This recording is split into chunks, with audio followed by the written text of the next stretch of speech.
Des reportages qui font du bruit comme des échos logiques sur la culture, l'artisanat, le patrimoine, l'écologie. Damien pose les questions pendant que je réponds au calme. 100% indépendant sur un média local. Mais ça tu le sais, depuis déjà plusieurs années. Du collectif métissé à Guillaume Canet.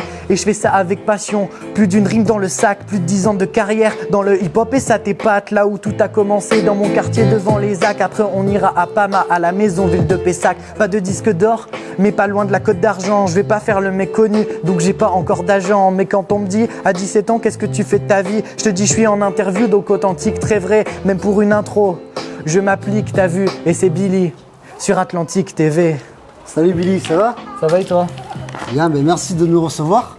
Avec plaisir. Donc on est ici dans ton fief à Pessac. Exactement. Et je crois que ce lieu est lourd de sens pour toi. Oui, c'est vrai. Alors ici, c'est le centre social de Sège. Donc c'est là où un peu tout a commencé. C'est-à-dire que j'ai commencé par la danse hip-hop quand j'étais petit, donc quand j'avais environ 6 ans. Et de là, ça m'a ouvert à d'autres activités, notamment où j'ai été dans l'association pendant 10 ans qui s'appelle l'Art et Scène, où j'ai fait de la danse, du théâtre et du cinéma, où on joue d'ailleurs souvent au Rocher de Palmer pendant 2 jours, dans la salle de 650 personnes. Donc voilà, ça m'a ouvert à beaucoup de pratiques artistiques. D'accord. Alors justement, tu l'as dit, tu fais du hip-hop depuis 10 ans, tu fais plein de disciplines comme le beatbox. Et justement, pour parler du slam, est-ce que tu pourrais nous décrire cet art? Alors le slam, c'est donc une discipline, un art qui fait partie de la culture hip-hop, mais qui à la base a été créé en quelque sorte pour dire les textes de poésie, en gros c'est-à-dire pour les sortir des livres, parce que la poésie, on trouvait que c'était dommage de la laisser à l'intérieur et qu'il fallait la faire vivre en fait et la partager. Donc c'est pour ça que c'est une discipline qui est en fait à la base a cappella, donc c'est-à-dire sans instrumental et sans accessoires comme dans les concours. Et d'ailleurs le slam, donc j'ai commencé ici, j'ai eu mon premier atelier dans ce centre social et de là à la fin du premier atelier, ceux qui ont géré l'atelier, les animateurs, les encadrants, m'ont proposé de faire le championnat de France. D'accord. Et donc j'étais étonné parce que je n'y connaissais rien au début. Et puis 2 mois plus tard, j'ai participé au championnat de France de slam et je suis arrivé premier en équipe en 2018 et 4e en solo. Et de là, ça m'a ouvert à toute la suite parce que j'ai vraiment adoré. Alors, pour tout remettre dans l'ordre, tu as commencé par le hip-hop, après tu as fait quoi? Donc j'ai commencé par le hip-hop, la danse hip-hop. Et je suis toujours un peu resté dans cet esprit avec ces valeurs auxquelles j'étais très attaché en fait de faire un maximum de choses avec pas grand chose, c'est-à-dire avec son corps, donc pour ce qui est de la danse.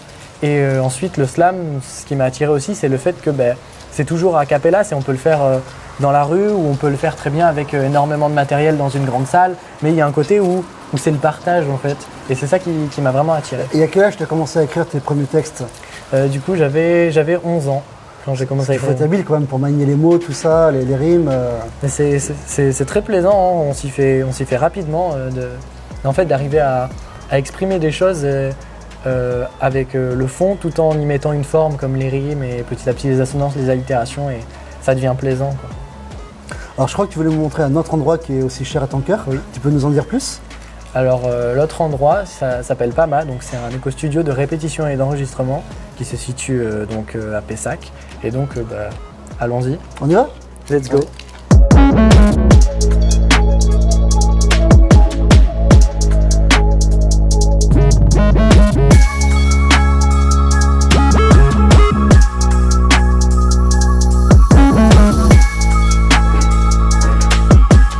Donc Billy, ici on est au studio d'enregistrement Pama, c'est ça? Oui, c'est toujours ça. À Pessac.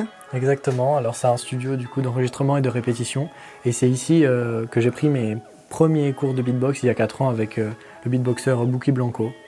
Alors justement, sans transition, tu pourrais nous faire une démo? Oui, avec plaisir. C'est parti? C'est parti. Allez.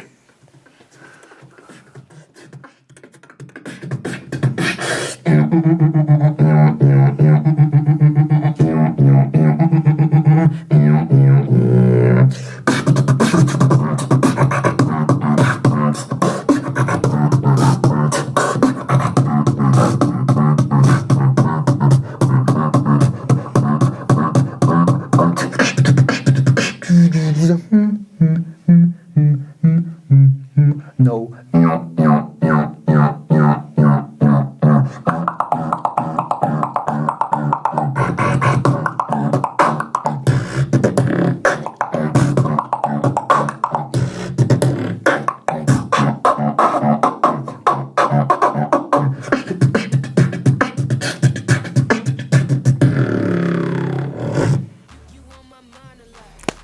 Ben bravo, si tu devais décrire le beatbox.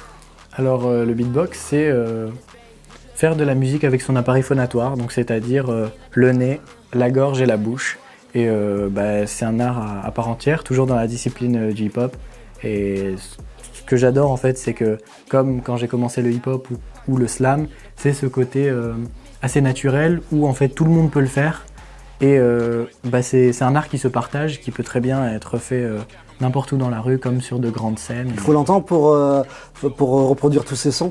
Oui, faut écouter, faut essayer, Puis ce qui est bien, c'est qu'on en apprend un peu plus sur soi, sur comment ça fonctionne, et en fait, on est rapidement étonné sur ce qu'on peut faire parce que, comme c'est pas quelque chose qu'on entend assez fréquemment, on pense que c'est une discipline qui est très compliquée et qui est pas à la portée de tous, alors qu'en fait, on a tous une bouche, un nez, une gorge, et c'est très accessible, et du coup, c'est vite addictif parce qu'on se rend compte qu'on peut faire énormément de choses soi-même.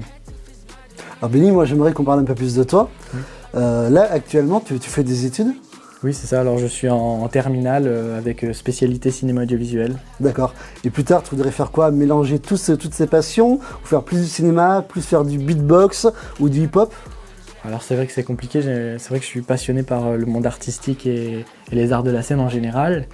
Mais c'est vrai que ce serait génial de pouvoir utiliser toutes ces passions quoi, que j'adore.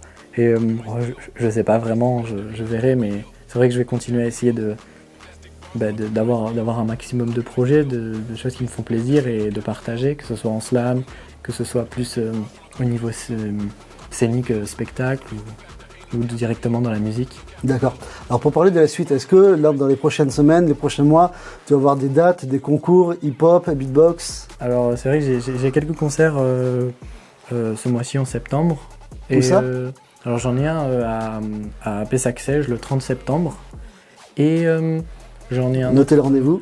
J'en ai un autre à Bordeaux aussi le week-end du 16 pour des festivals. Et durant l'année, je vais essayer de continuer à faire pas mal de dates. De nouvelles musiques, de nouvelles choses, parce que c'est vrai que souvent je fais sur scène des morceaux que je fais depuis quelques années. Et d'ailleurs, normalement dans les prochaines semaines, je vais sortir un texte que j'ai écrit il y a 3 ans sur une instrumentale de Titouan. Donc c'est quelqu'un qui fait de la flûte traversière et du beatbox en même temps. Et c'est sur le thème de la Terre, donc c'est quelque chose d'assez actuel. Super. Donc voilà. Alors Billy, pour les gens qui voudraient te suivre, est-ce que tu pourrais nous donner tous tes réseaux? Alors sur les réseaux sociaux, c'est assez simple, c'est billy.bdx comme Bordeaux. Et sinon, si on marque Billy Baronnet, on peut me trouver. Donc voilà, pour l'instant, j'ai Instagram, j'ai Facebook et voilà, j'ai aussi YouTube. Je vais bientôt poster pas mal de choses, j'ai pas mal de projets qui arrivent et franchement, j'ai hâte de le partager. Billy, merci de nous avoir reçus. Mais avant de finir, je sais que c'était important pour toi de remercier quelques personnes. Donc moi, je t'invite à regarder l'objectif de la caméra et à faire tes remerciements. Alors oui, déjà je voulais remercier Lohan Sound, c'est celui qui a fait l'instrumental de la musique sur laquelle j'ai posé en début de vidéo. Je voulais aussi remercier tous les gens qui me suivent depuis pas mal d'années et qui continuent parce que mine de rien ça donne beaucoup de force et ça donne envie de les rendre fiers et de continuer pour la suite. Je voulais remercier les structures comme PAMA de la ville de Pessac qui permettent à plein de jeunes d'effectuer les activités et les passions qu'on a. Je voulais aussi remercier le centre social de Sège et à très bientôt. Merci. Billy, merci. Merci beaucoup. De rien. Atlantic TV, votre télévision de proximité. Chaîne indépendante de la Côte d'Argent, nous couvrons le pays de Médoc, le bassin d'Arcachon, le Val de l'Air et les Landes. Atlantic TV, ce sont des émissions et des reportages sur la culture, le patrimoine, l'écologie ou encore l'artisanat. Nous testons également pour vous des activités fun, comme le saut en parachute, des nouveaux spots de glisse aquatique et bien plus encore. Nous venons aussi à votre rencontre avec nos micro-trottoirs. Vous souhaitez participer à nos émissions et venir avec nous rencontrer nos invités ou avoir accès à des images inédites, abonnez-vous à notre chaîne à partir de 1,99€ par mois. Atlantic TV, vous abonner, c'est aussi soutenir un média local 100% indépendant.